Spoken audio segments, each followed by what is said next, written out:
Welcome to the second video, where we dive into the foundations of experiments. In a controlled experiment, we hold key variables constant, like user base, time, and UI layout.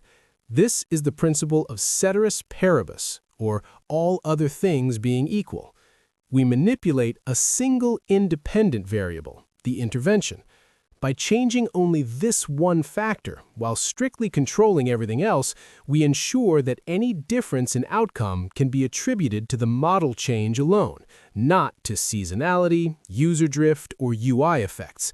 This rigorous isolation is what separates a true experiment from simple observation.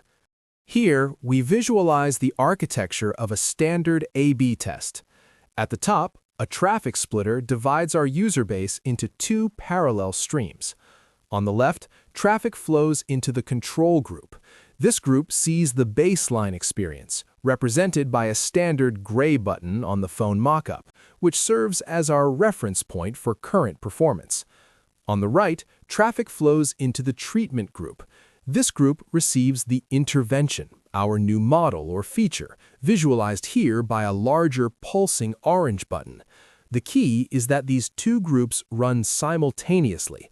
By comparing the metrics from the treatment group directly against the control group during the same time window, we cancel out external factors that affect everyone, leaving only the impact of our change. Let's illustrate the critical importance of randomization with two scenarios. First, consider selection bias, where our population pool contains both active orange users and passive gray users. If active users are selectively moved into the treatment bucket, while passive users are dumped into control, we create an unfair comparison. Any improvement here is likely just due to the users being more active, not the feature itself. Now, let's consider random assignment. If we reset the pool and mix all users together, users are assigned to control or treatment purely at random. Notice how both buckets end up with a mix of orange and gray dots. This balances the groups, ensuring they are statistically comparable.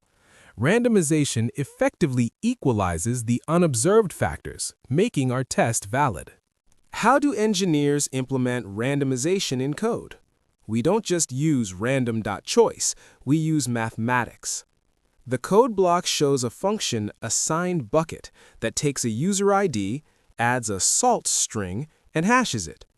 If the hash is odd, the user goes to treatment, if even, to control.